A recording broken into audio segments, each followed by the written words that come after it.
जाते जाते एक बात सुन लो, आज तुम्हारे बाप के मर्डर केस की तारीख है। मैं कोर्ट भी जाऊंगा और वहां से बाइज्जत रिहा भी हो जाऊंगा। आगे के लिए इतना याद रखना, अगर तुम बहनों ने ज्यादा हाथ पैर बाहर निकाले तो दीवान साहब की तरह तुम दोनों को भी खून से नहलाकर दुल्हन बना दूंगा। ये द्वार पे खड़े हैं और इन्हें हमने द्वार छिकाई नहीं दी, इसलिए इतना नाराज हो रहे हैं। लीजिए द्वार छिकाई।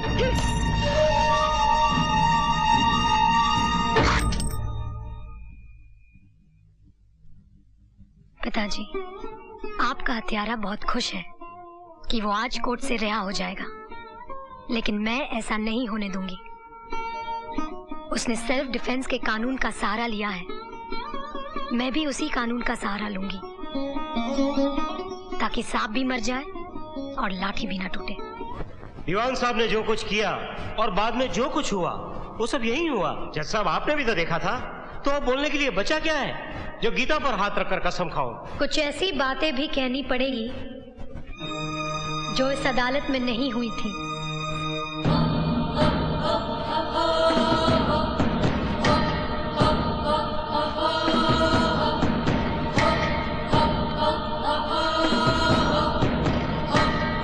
हम ठहरे गरीब लोग, हमारे पास न तो दहेज देने के लिए रुपए हैं और न ही वकील की फीस के लिए, इसलिए मैं खुद ही इस केस की पैरवी कर रही हूँ।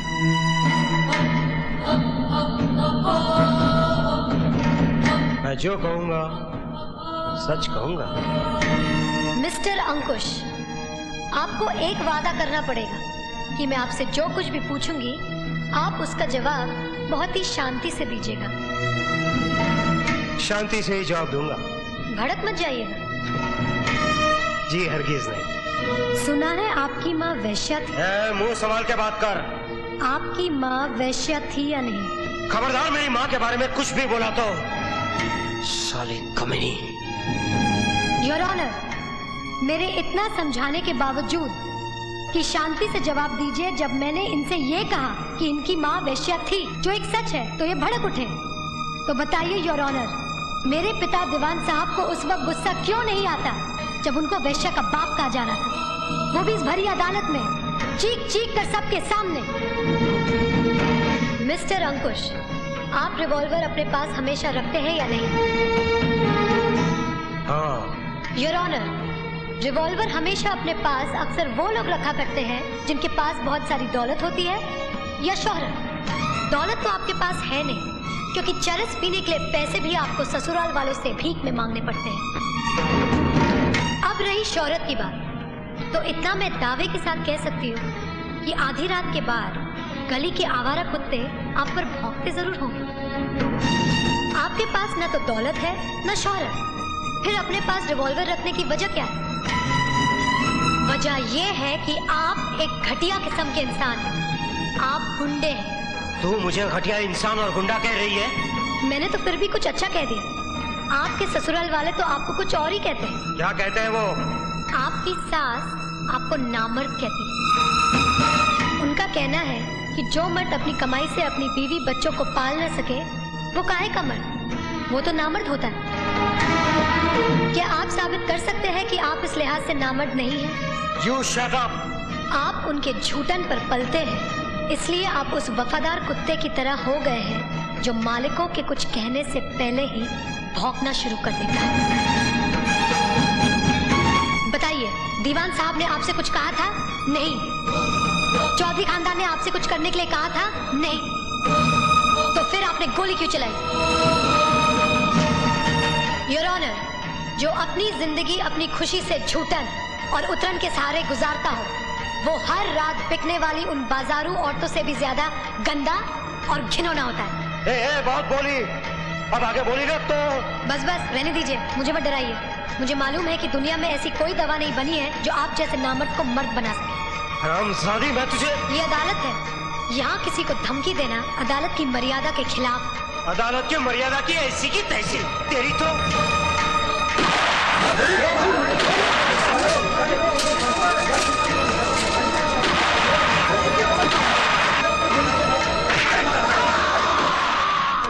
आइए।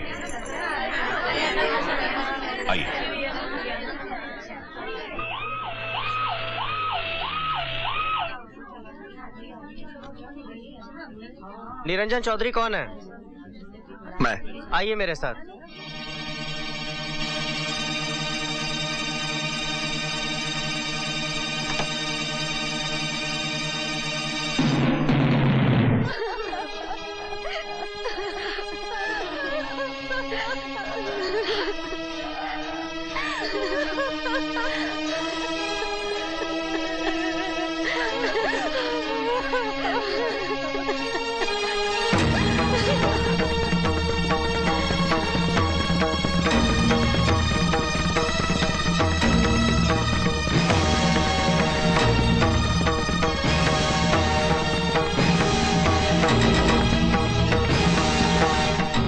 मानी पुरानी सासू जी, सही चीज सही जगह पहुंच ही जाती है, कोई कुछ भी करे।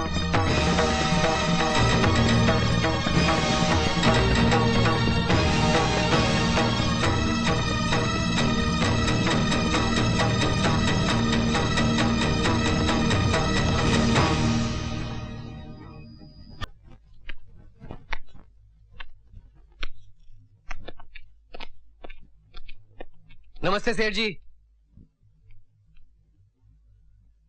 आप अंकुश चौधरी के श्राद्ध में नहीं आए? मैं खूनियों और बदमाशों के श्राद्ध में नहीं जाता। तब तो बहुत अच्छा किया आपने। अब जो होना था वो हो चुका, अब जो होना है वो हो जाना चाहिए।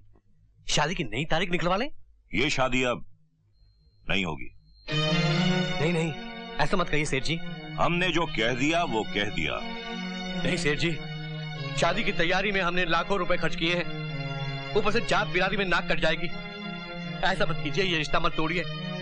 मैं आपके हाथ जोड़ता हूं, पांव पड़ता हूं।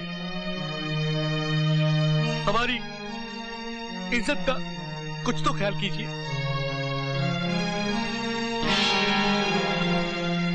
अरे पंडित के कहने पर हमने तुम्हें गंगा जल समझा था, लेकिन अब पता चला कि तुम गटर का वो गंदा पानी हो जो केमिकल डालने से भी साफ नहीं होता। चले जाओ यहां से। आ जाओ मेरे प्याले प्याले बच्चों। अच्छा अच्छा, पापा भी चलेंगे, बिल्कुल चलेंगे।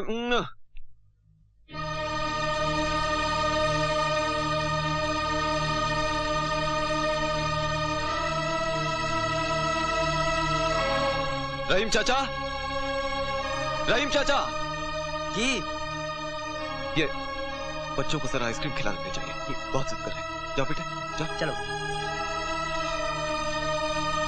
सुनिए, हाँ। आप नाश्ता कर लीजिए, मैं नहाने जा रही हूँ।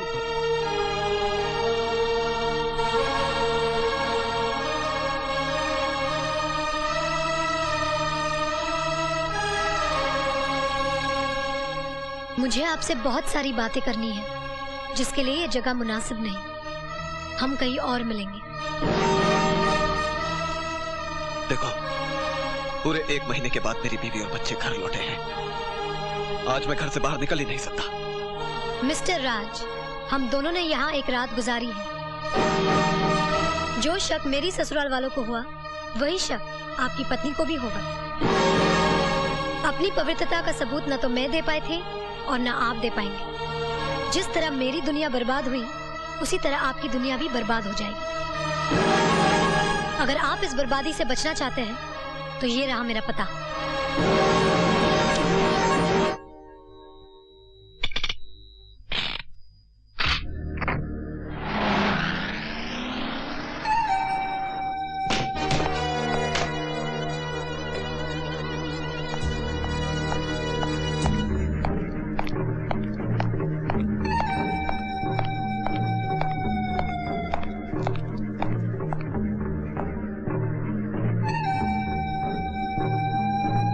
एक बात याद रखना, अगर तुमने मेरे परिवार में जरा भी जहर घोलने की कोशिश की तो मैं तुम्हारी कहानी ही खत्म कर दूंगा।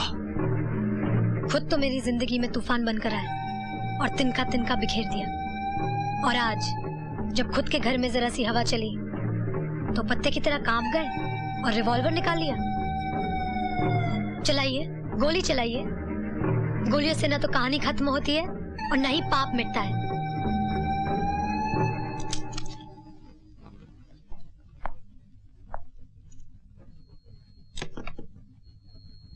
बहादुर हो। तुम्हें गोलियों से डर नहीं लगता? जिस औरत का न भाई हो, न बाप, न शौहर, न समाज, वो औरत औरत नहीं रहती, लाश बन जाती है। और लाश गोलियों से नहीं डरती। और इन सब के जिम्मेदार तुम हो। मैं तुम्हारी बर्बादी नहीं चाहता था। फिर मुझे बर्बाद क्यों किया? मेरी एक बहन थी, राधिका। वो निरंजन से प्यार कर बैठी और उससे शादी करना चाहती थी, लेकिन निरंजन ने उसे ठुकरा दिया और उसने आत्महत्या कर ली। बात यह है कि भैया पर बहुत सी लड़कियां मरती थीं। एक थी राधिका, उसने तो भैया के लिए अपनी जान ही दे दी। मैंने अपनी बहन की चिता पर कसम खाई थी कि मैं निरंजन को कभी शादीशुदा जिंदगी का सुख भोगने नहीं दूंगा। तुम्हारी वजह से उन्होंने मुझे बदचलन आवारा साबित करके घर से निकाल दिया। मैं एक बहू नहीं रही, मेरा बाप नहीं रहा, मेरा बच्चा नहीं रहा। मिस्टर राजेश्वर, तुम एक बेटी, एक बहू और एक माँ, तीनों के मुजरिम हो।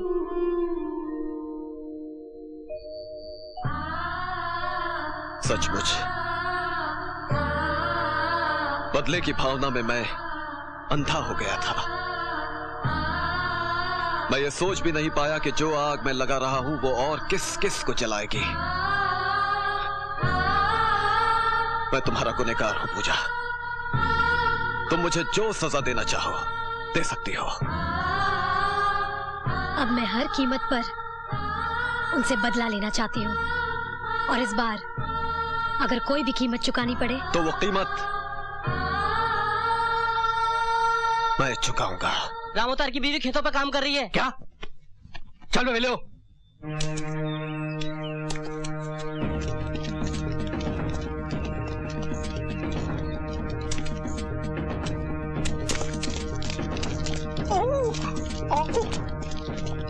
तेरी इतनी हिम्मत, निकल जा मेरे खेत से। ये तो हमारा खेत है चौधरी जी। अरे तुम्हारा था, अब ये मेरा है। राम अवतार ने 20,000 रुपए का कर्जा लिया था, जो सूद समेत 50,000 रुपए हो गए थे। ये कर्ज चुकाने के लिए राम अवतार ने मरने से पहले सारा खेत मेरे नाम कर दिया था। आप झूठ बोल रहे हैं चौधरी जी। अरे मैं झूठ बोल सकता हूँ, लेकिन ये कागजात झूठ नहीं बोल सकते। ये देखिए मुखिया जी, ये देखिए राम अवतार के अंगूठे का निशान देखिए। हाँ भाई, कागजात तो पक्के हैं। हाँ, अरे मिलो, निकाल इसे। अरे निकाल। चलो निकलो, भागो। निकाल दिया। चौधरी, तुझे भगवान कभी माफ नहीं करेगा। चौधरी जी, ओ चौधरी जी, मैं ये पूछ रहा था कि राम अवतार जी की तो तुमसे पटती भी नहीं थी, वो तो तुम्हारे दरवाजे पे थूकने भी नहीं आता था। मतलब आता नहीं था, फिर उसने कर्जा कभी लिया तुमसे, और वो कागजात पर निशान कब लगाया? बीच में मत बोल। कमाल है, और बनने में अभी बीच में बोलते हैं, मगर आप उन्हें कुछ नहीं डांटते। हाँ नहीं डांटता, इसलिए कि वो मर्द है। तू मर्द है क्या? मुखिया जी, साले को क्या मालूम कि राम अवतार एक इज्जतदार आदमी था, और हर इज्जतदार आदमी कभी किसी के सामने नहीं, हमेशा छुपकर कर्जा लिया करते हैं। क्यों मुखिया जी, जब आपकी बेटी की शादी हुई थी तब आपने भी तो। हाँ, चौधरी साहब सच कह रहे हैं। पंचायती करने आया था साला। इतने भी हमारी बेइज्जती मत कीजिए चौधरी साहब। क्या करेगा? क्या करेगा तू? दिखाएगा? दिखाएगा आंख? तेरी इतनी हिम्मत? आंख निकालूंगा साले। भाग जा यहाँ से। कौन कभी मेरी दुकान पर आया तो? देखो साईं, अगर 2 दिन के अंदर तुमने फैक्ट्री नहीं खरीदा तो मैं किसी दूसरे को दे दूंगा। अरे तुम भी खामखा की धमकी देते रहते हो। मुझे अच्छी तरह मालूम है कि इस फैक्ट्री खरीदने वाला कोई दूसरा नहीं है। अरे आपका ख्याल गलत है साईं। दूसरा ग्राहक माल के साथ तैयार खड़ा है। वो तो आपसे पहले बात हो गई थी, इसलिए 2 दिन का टाइम दे रहा हूँ। दूसरे ग्राहक से मिलवाऊं, खातिरी कर लो। अरे साईं, जरा बाहर आना।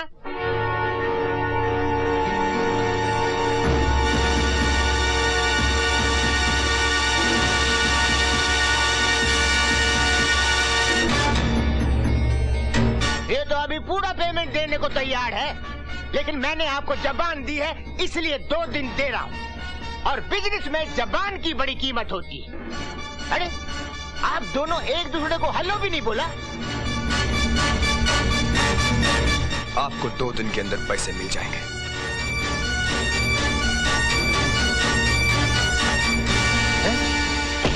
साईं, आपको देखते ही निरंजन की आंखों में खून उतर आया था। और उसे देखते ही मुझे अपना खून याद आ गया था। उसका मूड देखकर तो ऐसा लगता था जैसा वो आपको मार ही डालेगा। ये काम तो वो पहले ही कर चुका है दुदानी। अब तो उसके मरने के दिन है। अब तो उस फैक्ट्री को खरीदना जरूरी हो गया है। वो भी उस फैक्ट्री को खरीदना चाहता है। कौन? वही जिसके पास पूजा गई थी। मैं उसके पास वो फैक्ट्री नहीं जाने दूंगा। ये मेरी मान का सवाल है। तू चिंता क्यों करता है बेटा? अपने बेटे का मान रखने के लिए एक माँ कुछ भी कर सकती है। ये रहे 10 लाख रुपए। तेरे पिताजी को ये मालूम नहीं पड़ना चाहिए कि हम लोगों ने ये पैसे निकाले, वरना वो जिंदा ही चिता पर लेट जाएंगे। ये रहे 10 लाख रुपए कैश और ये रहा बैंक का 20 लाख रुपए का चेक। पेमेंट पूरा हो गया। हो गया साईं, बिल्कुल हो गया। और ये मेरी तरफ से फैक्ट्री के कागज। मिस्टर निरंजन, बहुत बहुत मुबारक हो। अरे भाई कांग्रेचुलेशन। आप ये बताइए कि आप यहाँ रिपोर्ट लिखवाने आए हैं या आंसू पुछवाने? अगर तो आंसू पुछवाने आए हैं तो ये लीजिए रुमाल, पूछिए आंसू और दफा हो जाइए यहाँ से। नहीं नहीं, मैं तो रिपोर्ट लिखवाने आया हूँ जी। मेरी तिजोरी से 10 लाख रुपए चोरी हो गए। मैं कंगाल हो गया हूँ जी, कंगाल। बस बस, चिंता मत करो। इतना याद रखो मियाँ, चिंता और चिता में एक चिविंदी का फर्क है। अगर आपने इनको 10 लाख रुपया दिलवा कर चिंता से छुटकारा नहीं दिलवाया तो ये चिता पर लेटकर अपनी जान दे दें। मरने की तब सोचना जब घर में पैसे हो, वरना शराब भी ठीक तरीके से नहीं होगा और आत्मा को शांति भी नहीं मिलेगी। जी आप ठीक कह रहे हैं। किसी पे शक? कौन सी मारू? ए बीच की मारना।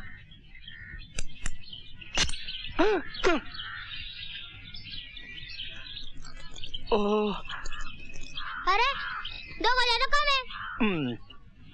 जरूर इसने ही चुराई होंगी। ए चल फुट। चल निकाल मेरी गोलियां। नहीं है ना? हाँ। हाँ। बिल्लू तेरा नाम है? हाँ मेरा ही नाम है। तो चल। मैंने कुछ नहीं किया, छोड़ दीजिए।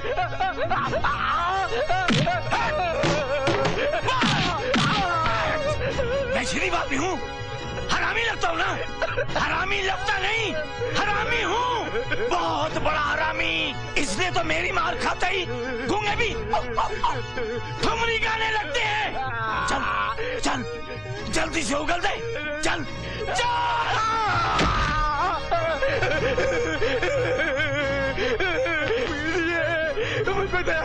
दया कितनी किलो दिया चाहिए? बोल बे छक्के, रुपया कहाँ है? सर इसे मत मारिए सर। तो क्या इसका चुम्मा लूं? मेरी एक बात सुन लीजिए सर। टीवी सीरियल महाभारत तो आपने देखा होगा। भीष्म पितामह की मौत की वजह एक छक्का था। आपका नाम भी भीष्म है और ये एक छक्का। इसीलिए कहता हूँ कि प्यार से काम लीजिए। मेरे लाल, ये प्यार करने की कोई रोमांटिक जगह नहीं है। ये पुलिस स्टेशन है, पुलिस स्टेशन, समझे? आजकल बहुत टीवी देखता है। जा। और चौधरी साहब, थाने में सर ले आना जरूरी था क्या? तो अपने सर को कहाँ रखूं?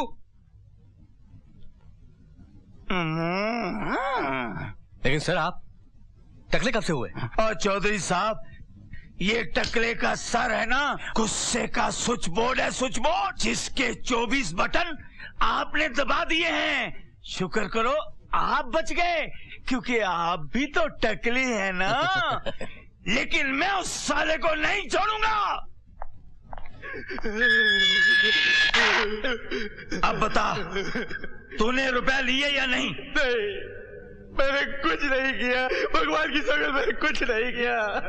ये झूठ बोलता है इंस्पेक्टर। तू ऐसे नहीं मानेगा। नहीं, मैंने चोरी नहीं की है।